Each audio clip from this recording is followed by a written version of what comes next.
नमस्कार। शिक्षा व नींव का पत्थर है जिस पर हर राष्ट्र प्रगति करता है। शिक्षा अंधकार में प्रकाश की किरण है। तो आज हम चर्चा करेंगे राष्ट्रीय शिक्षा नीति और कौशल विकास के बारे में। समय के साथ साथ शिक्षा में परिवर्तन और नीति निर्धारण किसी भी राष्ट्र की प्रगति के लिए जरूरी है। तो राष्ट्रीय शिक्षा नीति है क्या, इसके क्या उद्देश्य हैं और क्या विशेषताएं हैं, और किस तरह से राष्ट्रीय शिक्षा नीति में कौशल विकास महत्वपूर्ण भूमिका अदा करता है, इसी विषय पर बातचीत करने के लिए आज हमारे साथ हैं महात्मा गांधी काशी विद्यापीठ महामना हिंदी पत्रकारिता संस्थान के associate professor doctor Nagendra Kumar Singh. Doctor साहब, आपका स्टूडियो में बहुत बहुत स्वागत है। धन्यवाद सर। शिक्षा किसी भी व्यक्ति, समाज या राष्ट्र के लिए बहुत ही ज़रूरी है जी। और जो ये नई शिक्षा नीति बनाई गई है, राष्ट्रीय शिक्षा नीति बनाई गई है, तो ये है क्या, उसकी क्या विशेषता है?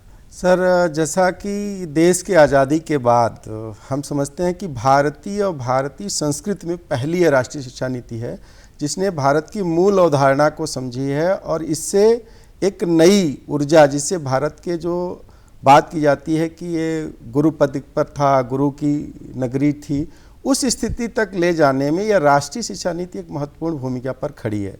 राष्ट्रीय शिक्षा नीति की सबसे बड़ी जो विशेषता यह है कि हम इस पर जब बात करते हैं तो ये 10+2 की जो अवधारणा था विदेशी मैकाले की जो शिक्षा नीति, उसको तोड़ा है।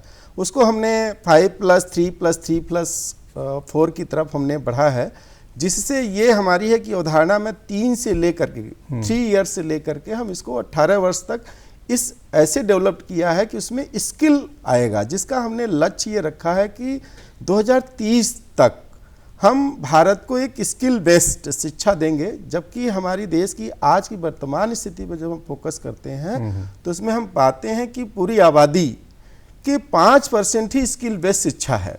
वो शिक्षा, वो भी स्किल बेस्ड जो है उनके लिए अलग से इंस्टीट्यूट, उनका सामान्य शिक्षा से कोई बातिक व्यवहारिक संबंध नहीं है।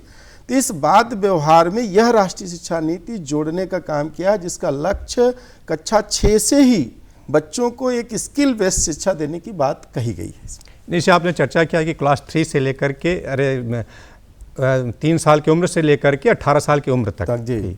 तो क्लास 3 से ही वो स्किल डेवलपमेंट शुरू हो जाएगा या क्लास 6 से? नहीं, क्लास 6 से पहले उनको जो एक बात आई कि मातृभाषा में उनको शिक्षा देने की बात कही गई, जो कि कक्षा 6 के बाद वो भाषा स्तर को बढ़ाया जाएगा। उस पर योजनाएं हैं, उनको एंटरप्रेन्योरशिप करने की बात कही गई है, यदि जो बच्चा उसमें डेवलप्ड करना चाहता है। भारत की सबसे बड़ी आत्मा ये थी कि भारत की अपनी शिक्षा की कोई भाषा नहीं थी। पहली ये राष्ट्रीय शिक्षा नीति आई जिसने शिक्षा के लिए भाषा दी, जहाँ से ज्ञान का जब विस्तार होता है, चूँकि बच्चा जब क्लास 3 ईयर्स का होता है तब उसमें एक नई सोच, नई समझ धीरे धीरे विकसित होने लगती है, तो उस समय उसकी अपनी भाषा उपयोगी हो जाती है।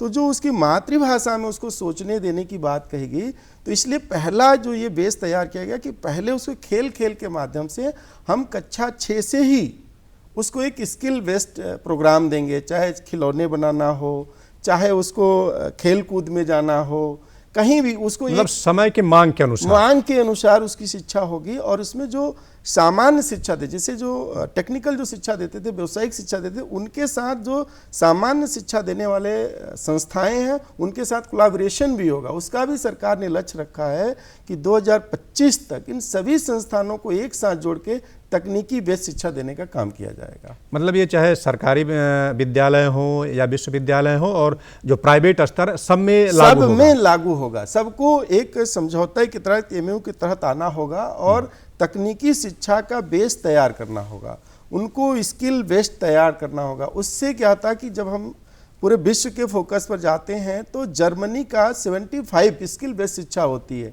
जबकि भारत में अभी सिर्फ 5% है। और वो भी उनके लिए अलग संस्थाएं हैं, कोई ITI करता है, कोई पॉलिटेक्निक करता है, कोई इंजीनियरिंग करता है, कोई मेडिकल में जाता है। लेकिन जो बच्चा वहीं से सब प्रारंभ कर लेगा तो उसकी जो स्किल सिस्टम आएगी, जो स्किल बेस्ड उसके पास ताकत आएगी, तो उससे भारत की एक नई क्रांति होगी। तो उसमें एक नया ऊर्जा होगा जिससे शिक्षा का स्तर उच्च की और लोग एक तरह से कहा जाए कि रोजगार का अवसर भी पूरी तरह से रोजगार पूर्ण हो जाएगा। ये तो बात रही सिंह साहब विद्यालयी शिक्षा की। जी। लेकिन जब हम राष्ट्रीय नीति में उच्चतर शिक्षा की बात करते हैं तो उसमें किस तरह का बदलाव किया गया है? उसमें सर बहुत बड़ा परिवर्तन ये है कि हमने उसमें रिसर्च बेस्ड वहाँ भी हमें काम करने की एक छूट दी गई सरकार ने कहा कि जो हमें स्नातक है हम उसको 4+1 कर लिए, मैंने हायर एजुकेशन जाना तो 3 इयर्स का जो प्रोग्राम पहले चलता था वो 4 इयर्स हो गया। उसमें जो अंतिम जो 4 इयर्स का जो प्रोग्राम है उसको भी वो एक स्किल बेस्ड मैंने रिसर्च बेस्ड कर दिया कि जो बच्चा हायर एजुकेशन में जाना चाहता है तो उसको रिसर्च बेस्ड होने के लिए 4 इयर्स करना होगा। इसके पहले बच्चा यदि वो 3 इयर्स 2 इयर्स वो जगह बनाता है तो उसके आधार पर उसको डिप्लोमा इन डिग्री दे करके उसको कर दिया जाएगा। लेकिन जो हायर एजुकेशन जाना चाहता है उसको अच्छी शिक्षा लेने की जहाँ संकल्प है कि नहीं हमें भारत के लिए कुछ देना है, भारत के लिए कुछ करना है, तो ऐसे में इस सरकार के माध्यम से जो राष्ट्रीय शिक्षा नीति है उसमें रिसर्च बेस्ड स्किल देगा और उस स्किल के आधार पर वह तभी वो हायर एजुकेशन में प्रवेश पाएगा और उस हायर एजुकेशन के माध्यम से ही वो रिसर्च कर सकता है। नहीं, जैसे आपने बात कहा 3+1 जी, कहीं कहीं पर 4 इयर्स भी स्नातक कोर्स चल रहे हैं। जी जी, अक्सर देखा जाए तो जो बीटेक की डिग्री है, तकनीकी शिक्षा है, एग्रीकल्चर की, तो पहले से ही 4 साल के वो कोर्स हैं, उसमें किस तरह का बदलाव किया गया है? यही बदलाव ही नहीं, यही तो स्किल बेस्ड है। जो हम 4 इयर्स की बात करते थे, पहले हमारी एक सामान्य शिक्षा पद्धति थी। हम आर्ट्स को, जो हमारी सामान्य शिक्षा थी, आर्ट्स या ह्यूमैनिटीज की शिक्षा को हम एक साथ नहीं जोड़ के देखते थे। अब वो सरकार ने उसी को ह्यूमैनिटीज को भी स्किल बेस्ड, जैसे एग्रीकल्चर की है, अब बागवानी की शिक्षा पर महत्व देने के लिए हमें उस स्किल में 4 इयर्स में गए। उसी तरह से मेडिकल में हमें 4 इयर्स गए, इसी तरह से हम इंजीनियरिंग में 4 इयर्स गए।